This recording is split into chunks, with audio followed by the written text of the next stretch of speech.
歡迎大家再一次收睇我哋週一長談。今日為大家請到嘅貴賓呢，係我哋 BC 省官方反對黨新民主黨 NDP 嘅黨領 Mr. John Horgan。我哋請佢嚟同我哋傾下，佢對於做一個反對黨嘅角色係咩呢？同埋佢對自己嘅評價又係點樣呢？ Welcome, Mr. Horgan. Good to be here. Thank you very much for coming to Monday Forum.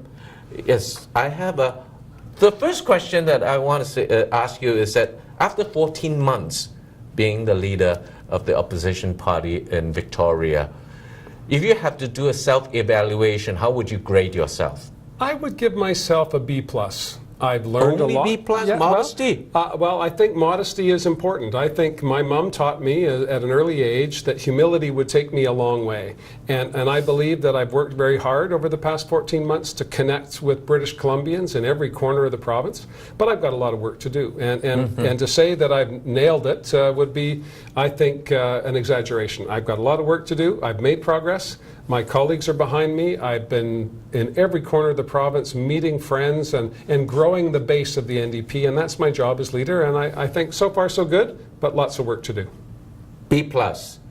Well, to most politicians, it's a good grade. It's not too bad. It's not too bad. Yeah. Yes. Okay. In one of the interviews with CBC, you have mentioned something that we were also very surprised for an opposition leader to say this, is that you said, and I quote you, is that being the opposition is the most difficult job because the party has to balance fulfilling the role of opposition while working along the ruling party to get legislation passed.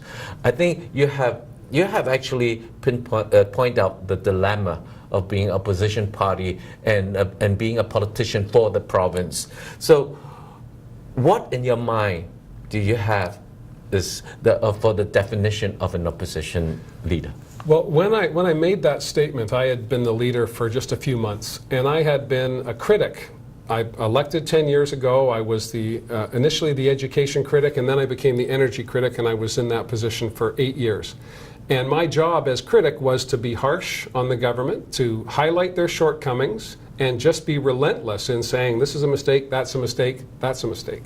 But by my nature, I'm a positive person. So it's difficult to be opposing and negative every day, and at the same time, demonstrate to people that you want to come to your side, that you have a vision, a positive vision for British Columbia. So it's that balance between being negative or highlighting the shortcomings of the government in the public interest, and then also saying to the public, these are the things that I would do to make life better. I think we can do better, and that's my job, to not just oppose, but to also say to people, this is what I would do if I was given the opportunity. And as you know, you don't always get that opportunity in politics. In the media, you have a very short window when doing television interviews, for example. The journalist will say, I need you to comment on this issue. I'm not interested in your long-term vision. I want you to talk about the here and the now. So I have to react every day. And by reacting, I don't get an opportunity to tell a broader story about what I'm all about and where I want to take the province. That's the challenge. Yeah, because soundbite is what politics about today, but unfortunately that's not, basically it's not what the people hear. Well, that is what the people hear, but the people want to know, well, what's this guy all about? And that's why I'm happy to be here today. It's an opportunity for me to speak to your audience, not as that guy that's wagging his finger during question period all the time, but I am someone who is a father, a husband, a son, and I have hopes and dreams for my community and for my neighbors, and that doesn't come through on the evening news. It only comes through when you get to meet people and talk to them about their values, and then when we discover that our values are very much alike, then you're developing an enduring political relationship. Getting to the more the personal side or human side is that it's really getting tired being angry all the time. Yeah. Well, and that's I mean, I like to laugh. My friends consider me to be a fun person. Many of my non-political friends are curious when they see me on TV and I'm cutting up the government and slicing and dicing, as they say during question period, and they go, "But you're not like that. That's not your nature." as I've evolved as a politician, I've learned how to play the game in question period and do my job as leader of the opposition. In principle, my job is to make the government better. I highlight where they are making mistakes, and in a perfect world, they'll correct those mistakes, and the public is well served by that. The public doesn't want me to just hector and wag my finger every day. They want me to hold the government accountable. But if I was to replace, and in our British parliamentary system, the leader of the opposition is the government in waiting. So I now have to tell the story of what I would do if I was given the chance to lead BC. That is a daunting task. And not that I don't have many ideas, but the opportunity to talk about those ideas is limited. Yeah, so the opposition, from what I've heard, is that your ideal, the perception of what a opposition is not to oppose anything or pull the government down, but to offer a different perspective and pinpoint things could be different, or what part of this issue that the government hasn't considered enough or hasn't taken enough attention to, and that's what you offer towards creating a better policy. That's right. That's the principle. Yeah, but weren't you afraid that the government would take your ideas and become their credit? Well, that's the worry. If you lay out your platform too soon, then the government can steal the better ideas and leave you with nothing in your basket to show the public what you would do differently. I'm not as worried about that as I was in the past. I think that the public, as you say, and we've talked about this off air, the public is yearning for who are you? And what would you do? Yeah. And the opportunities, rarely do I get that. Today is one of those opportunities. I get to speak to you and to your audience directly about the things that are important to me based on what I've heard from other people across BC. In the legislature, I get to do that. But what shows up on the television? Not the positive things that I say, just the negative things. Yeah. 7 seconds, go. Yeah. And it's very difficult. So having more time is useful to me, and I think instructive for the public who are getting to know me as a person and as a leader. Okay, so let's go right into the question. Shoot. For the past 14 months, what is your biggest challenge?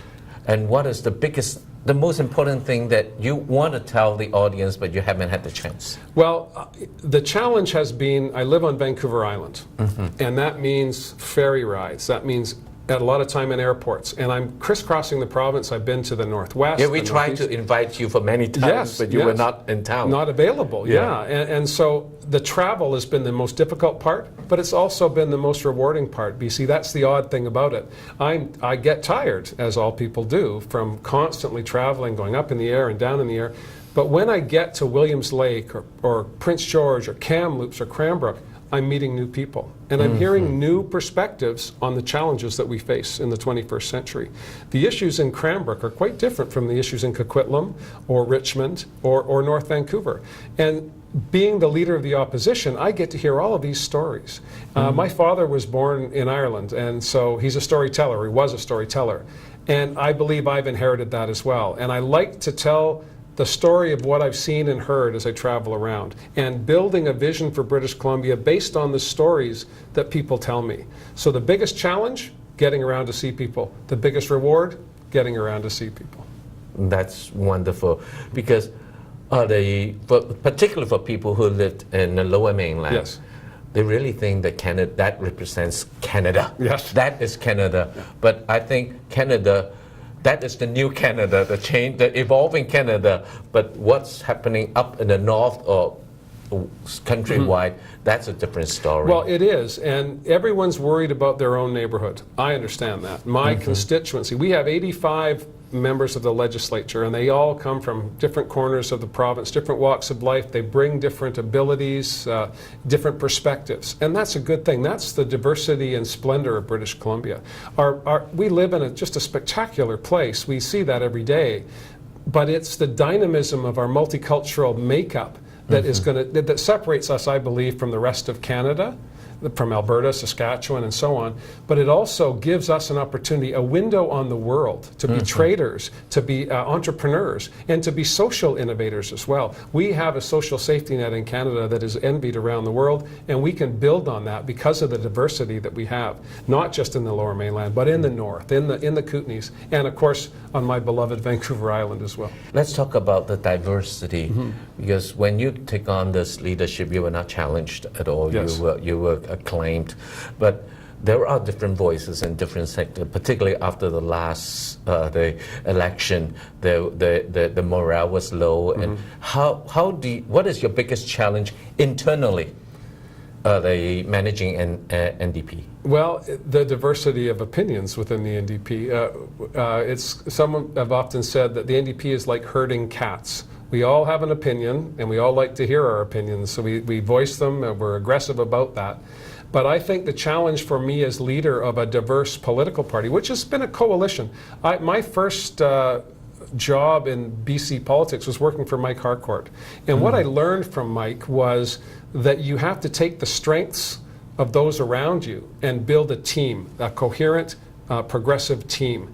And the challenge that he had as Premier, and the challenge that I have as leader of the NDP today, is taking all of those divergent opinions from different parts of the province and weave that together into a tapestry that the public can get behind.